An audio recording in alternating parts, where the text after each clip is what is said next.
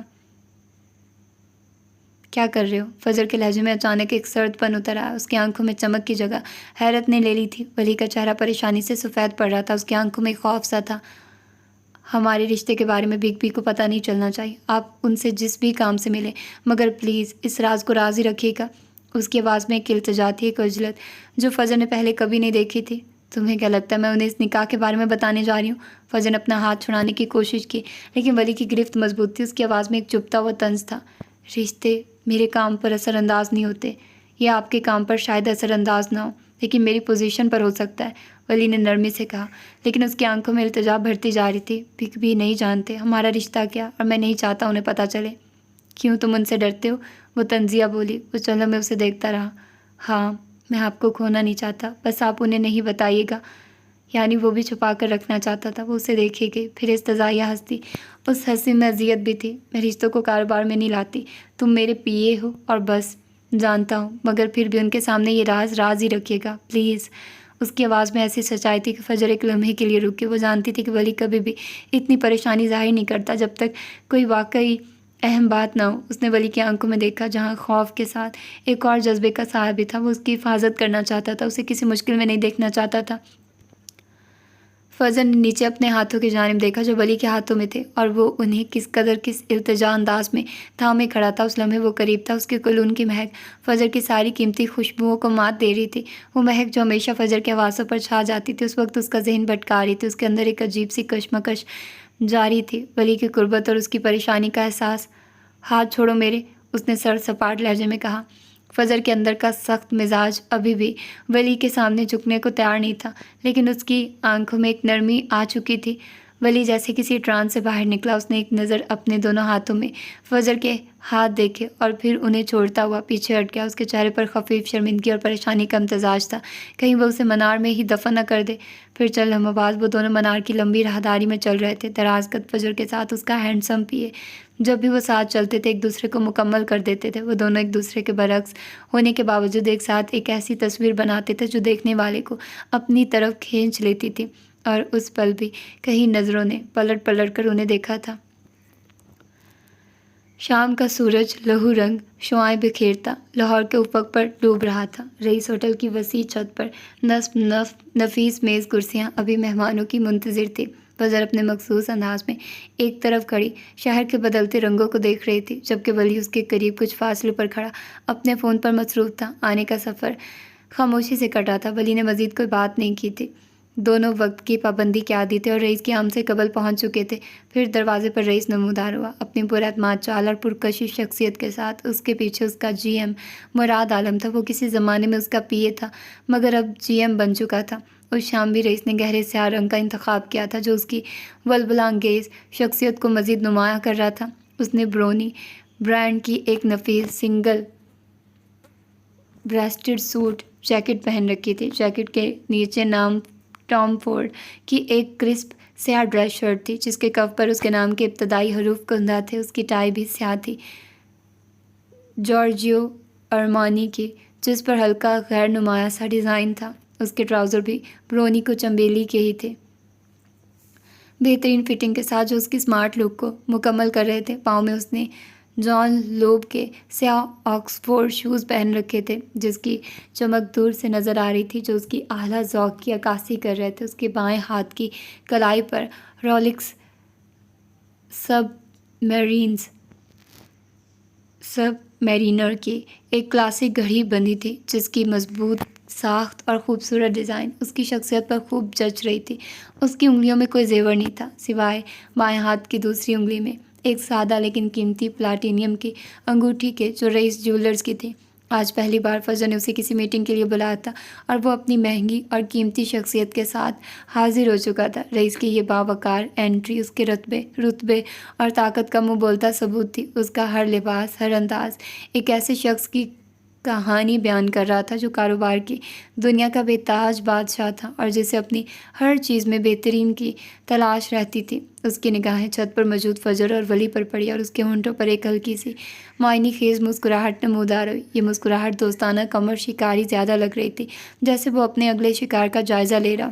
وہ پینٹ کی جیبوں میں ہاتھ سے ان کی جانب بڑھا۔ نیچے کا پورا ایریا لوگوں سے بھرا تھا، جبکہ یہ روف ٹاپ کو صرف ان کی میٹنگ کی وجہ سے خالی کروایا گیا تھا۔ ہیلو گائز، وہ ان کے قریب پہنچ کر سکون سے بولا۔ اب گول میز کے گرد وہ چاروں کھڑے تھے۔ کیا حال ہے فن کی دیوی؟ اس نے براہ راست فجر سے پوچھا، جو پیشہ ورانہ انداز میں مسکرا دی۔ اس کی فائل میز پر پڑی تھی۔ رئیس نے ایک نظر مراد کو دیکھا اور پھر ولی کو۔ آج مجھے ملکہ فن نے میٹنگ پر بلایا، تو کیا تم دونوں ہمیں تھوڑا سا وقت دو گے؟ ولی نے فوراً فجر کو دیکھا، جس نے آنکھوں سے اشارہ کیا، تو وہ مراد کے ہمراہ دوسرے کونے کی جانب بڑھ گیا، جبکہ وہ دونوں اب آرام دہ کرسیوں پر بیٹھ چکے تھے۔ رئیس نے اپنی سن گلاسز اتار کر میز پر رکھی اور بھرپور نظروں سے فجر کو دیکھا۔ تو بتائیے ڈارک لارڈ صاحب، ہیرو کی تلاش کہاں تک پہنچی؟ رئیس کی نظریں اس کے چمکتے ٹاپس پر جم چکی تھی۔ ایک نایاب اور خوبصورت ہیرا اس کے سامنے بیٹھا تھا۔ اس کے سامنے سبھی ہیرے بیکار تھے۔ وہ ہولے سے مسکرا دیا۔ پتہ نہیں مسکراہٹ اس کی بات سے آئی تھی یا اس کے ٹاپسوں کی چمک سے، لیکن مسکراہٹ اصلی تھی۔ تلاش جاری ہے، جلد مل جائیں گے۔ تم بتاؤ، تم کہہ رہی تھی تم نے میرے ڈارک سٹارز ڈھونڈ لیے، کیا واقعی؟ اس کا انداز ڈرامائی تھا۔ فجر سکون سے کرسی پر جمی رہی، پشت کرسی سے ٹکا رکھی تھی۔ اگر بتا دیا تو یاد رکھیں آپ میرے مقروض ٹھہریں گے۔ رئیس ہنسا دھیرے سے، آنکھوں میں شرارت چمکی۔ یاد ہے، لیکن تمہیں لگتا ہے تم ڈارک سٹارز کو ڈھونڈ لو گی؟ وہ اس لمحے میز پر کونی رکھے انگلی سے اپنی ٹائی کو ہلکا سا سیدھا کر رہا تھا۔ فجر جھکی کچھ انچ، مگر اس سے کہیں میل قریب۔ اس کی آنکھوں میں وہ یقین تھا جو شہمات دینے والا مہرہ رکھتا ہے۔ ڈھونڈ لیے ہیں رئیس صاحب، رئیس نے اب کی بار پورا کہکا لگایا، جیسے کسی بچے کی معصوم بات پر بڑا شخص ہنستے۔ دوسرے کونے میں بیٹھے ولی اور مراد رئیس کو ہنستے ہوئے دیکھ رہے تھے۔ رئیس کو اگر کوئی مار سکتا ہے تو یہ عورت مار سکتی ہے، مراد کا تبصرہ آیا۔ ولی سنجیدہ تھا، جبکہ مراد چاہ کر بھی اس کی باتیں نہیں سن پا رہا تھا۔ اچھا پھر بتاؤ کہاں ہے؟ فضل نے ایک لمحہ توقف کیا، ہاتھوں کو کھولا، میز پر رکھ دیا، پھر الفاظ گرا دیے جیسے بم۔ اگر میں کہوں کہ ڈارک سٹارز کبھی چوری ہی نہیں ہوئے؟ ایک لمحے کے لیے سکوت چھایا۔ رئیس کی ہنسی رکی، پھر آہستہ سے سر کو جنبش دی اور مسکرا کر بولا، لگتا ہے کام دماغ کو چڑھ گیا۔ پھر فجر کی نظریں نہ جھکی نہ جھجکی، وہ جیسے ایک آئینہ تھی جس میں رئیس کو اپنا عکس بگڑا ہوا نظر آ رہا تھا۔ یہ عورت تو سانپنی ہے، بولے تو ڈسے، چپ رہ تو دم گھونٹے۔ مراد نے دوبارہ سرگوشی کی، جبکہ ولی خاموشی سے انہیں دیکھ رہا تھا۔ اس کی قطعی آنکھیں ان کے چہرے پر پڑنے کی کوشش کر رہی تھی، پر رئیس بھی وہ ہے جو سام کو دودھ نہیں پلاتا۔ اس کے تبصرے ناقابل سماعت تھے۔ کچھ وقت کی خاموشی چھائی گئی۔ رئیس نے انگلی سے میز بجائی، ٹک ٹک۔ سمجھ نہیں آتا تم واقعی ذہین ہو یا اوور کانفیڈنٹ؟ آپ کو کیا لگتا ہے؟ فرزن نے الٹا سوال کیا۔ پہلے مجھے ڈارک سٹارز کے بارے میں بتاؤ، پھر میں فیصلہ کروں گا۔ اگر وہ چوری نہیں ہوئے تو پھر کہاں ہیں؟ وہ ابھی بھی ہنس رہا تھا۔ ڈارک سٹار کبھی پاکستان آئے ہی نہیں۔ فجر نے اپنے الفاظ چبائے نہیں، سیدھے پھینکے۔ فجر کے اس ایک جملے نے شام کے سکوت میں ایسا ارتعاش پیدا کیا جیسے کسی نے ٹھہرے ہوئے پانی میں بھاری پتھر پھینک دیا۔ رئیس اورنگزیب کی ہنسی جو کچھ لمحے پہلے پوری چھت پر گونج رہی تھی، یکلخت تھم گئی۔ اس کے چہرے پر جو تمسخرانہ تاثرات تھے وہ ایک لمحے کے لیے حیرت میں بدلے، اور پھر فوراً ہی ایک سرد ناقابل فہم سنجیدگی نے ان کی جگہ لے لی۔ اس کی گہری سیاہ آنکھوں کی چمک جو پہلے ایک شکاری کی تھی اب ایک شاطر کھلاڑی کی ہو گئی تھی جو اپنے مد مقابل کی چال کو پرکھ رہا ہو۔ اس نے اپنی برونی کو چنبیلی کی جیکٹ کے بٹن کو لاشعوری طور پر چھوا، جیسے خود کو یقین دلا رہا کہ یہ حالات اب بھی اس کے قابو میں۔ وہ چل ہمیں فجر کو گھورتا رہا، اس کے چہرے پر لکھی ہر تحریر کو پڑھنے کی کوشش کرتا رہا، اور پھر اس کے ہونٹوں پر ایک نئی، کہیں زیادہ خطرناک مسکراہٹ نمودار ہوئی۔ دلچسپ، اس نے دھیمے مگر گہرے لہجے میں کہا، جیسے وہ فجر کے دعوے کو نہیں بلکہ اس کی ہمت کو سراہ رہا ہو۔ بہت دلچسپ۔ تو اگر میرے 2.5 ارب کے ہیرے پاکستان آئے ہی نہیں تو پھر وہ کہاں ہے محترمہ؟ کیا وہ منار کے کسی لاکر میں محفوظ ہے؟ اس کا طنز اب کاٹدار تھا۔ فجر اپنی جگہ سے ہلی تک نہیں۔ اس کے چہرے پر مکمل سکون تھا، جیسے وہ اسی رد عمل کی توقع کر رہی تھی۔ آپ مجھ سے بہتر جانتے ہیں کہ وہ کہاں ہیں۔ اس نے توقف کیا، اپنی نظریں اس کی رولکس سب میرینر پر جمائی، اور پھر دوبارہ اس کی آنکھوں میں دیکھا۔ یا شاید مجھے کہنا چاہیے وہ ابھی تک وہی ہیں جہاں سے انہیں آنا تھا۔ یہ ایک بہت بڑا الزام ہے فجر معراج، تم جانتی ہو اس کا مطلب کیا ہے؟ اس کا مطلب ہے کہ میں نے اپنی ہی کمپنی کے لوگوں کو دھوکہ دیا، اپنے لوگوں کو مروایا، اور پورے ملک کے قانون نافذ کرنے والے اداروں کو بیوقوف بنایا۔ اس نے اپنی رولکس سب میرینر کی طرف ایک سرسری نگاہ ڈالی، جیسے وقت کی اہمیت کا احساس دلا رہا۔ میں الزام نہیں لگا رہی، میں حقائق بیان کر رہی ہوں، اور ہاں آپ نے بالکل یہی کیا ہے۔ کچھ فاصلے پر بیٹھا مراد عالم بے چینی سے پہلو بدل رہا تھا۔ اسے ان دونوں کی گفتگو کا ایک لفظ بھی سنائی نہیں دے رہا تھا، لیکن ان کے چہروں کے تاثرات جو بدن بولی ایک پوری کہانی سنا رہی تھی۔ رئیس کا یکدم سنجیدہ ہو جانا اور فجر کا وہ پر اعتماد انداز مراد کے لیے خطرے کی گھنٹی تھی۔ اچھا ڈرامہ ہے، وہ استزائیہ بولا۔ فجر بھی کرسی کے پشت سے ٹیک لگائے، سینے پر ہاتھ باندھے اسی کی طرح آگے جھکی۔ اب وہ دونوں میز کے آر پار ایک دوسرے کی آنکھوں میں آنکھیں ڈالے ہوئے تھے۔ آئیے اس ڈرامے کا اسکرپٹ پڑھتے ہیں۔ اس کی آواز میں اب ایک پیشہ ورانہ کھنک تھی۔ کچھ دن پہلے میں نے آپ کو شہر کے کچھ اعلیٰ کسٹم اور پولیس افسران کے ساتھ دیکھا تھا۔ بڑی دوستانہ محفل تھی۔ آپ اپنے ڈارک سٹارز کی چوری کا کیس بند کروا چکے ہیں، پھر یہ ملاقات کیوں؟ میں نے تھوڑی سی تحقیق کی اور پتہ چلا کہ آپ کا ایمپائر مال پروجیکٹ کچھ عرصے سے کسٹم مافیا کی نظروں میں کھٹک رہا تھا۔ وہ آپ سے اپنا حصہ مانگ رہے تھے اور آپ دینے کے موڈ میں نہیں تھے۔ رئیس خاموش تھا، لیکن اس کی انگلیاں میز پر دھیرے دھیرے تھپ تھپا رہی تھی، جو اس کے اندرونی خلفشار کی علامت تھی۔ فجر نے اپنی بات مکمل کی۔ تو آپ نے ایک شاندار منصوبہ بنایا، ایک ایسا منصوبہ جو آپ جیسی ذہانت کو ہی زیب دیتا ہے۔ آپ نے پوری دنیا میں شور مچایا کہ آپ 2.5 ارب کے نایاب ہیرے پاکستان درآمد کر رہے ہیں۔ کاغذات تیار ہوئے، انشورنس کروائی گئی، سب کچھ قانونی تھا۔ پھر پاکستان پہنچتے ہی وہ چوری ہو گئے۔ آپ نے اپنے ہی 4 گارڈز کی قربانی دی تاکہ چوری حقیقی لگے۔ آپ نے اپنے آفس میں ایسی اداکاری کی کہ آسکر بھی شرما جائے۔ فجر ایک لمحہ کو رکی، اس کی نظروں میں استضاء کے ساتھ ساتھ ایک عجیب سی تلخی بھی تھی۔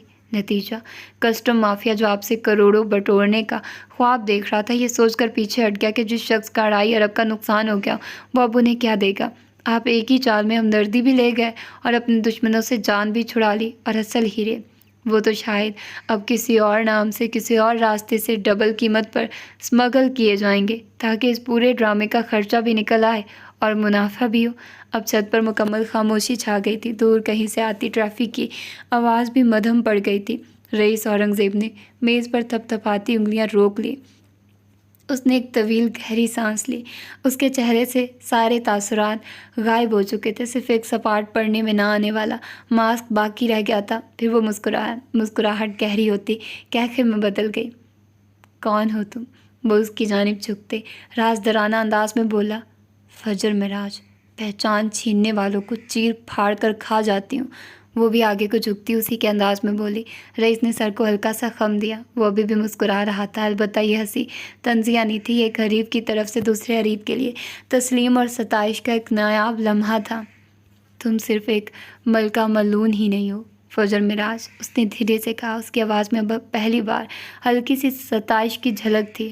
تم ایک بہترین جاسوس بھی ہو، اس نے تسلیم کر لیا تھا بغیر کسی اگر مگر کے۔ وہ ایسا ہی تھا، ذہین لوگوں کو تسلیم کرتا تھا۔ فجر کے چہرے پر فاتحانہ مسکراہٹ نہیں آئی۔ وہ جانتی تھی کہ یہ کھیل کا اختتام نہیں بلکہ آغاز تھا۔ رئیس نے اپنی جیب سے سگار کیس نکالا، اس میں سے ایک مہنگا سگار منتخب کیا اور اسے اپنے ہونٹوں میں دبایا۔ مراد فوراً ایک قدم آگے بڑھایا، لیکن رئیس نے ہاتھ کے اشارے سے اسے روک دیا۔ اس نے خود جیب سے ایک نفیس سلور لائٹر نکالا اور سگار سلگایا۔ دھوئیں کا ایک مرغولا ہوا میں چھوڑتے ہوئے اس نے دوبارہ فجر کو دیکھا۔ تو پھر؟ رئیس نے پرسکون مگر خطرناک لہجے میں پوچھا۔ آپ نے اپنے ہی 4 لوگوں کو مروا دیا؟ اس بار فجر کے لہجے میں تعصب تھا۔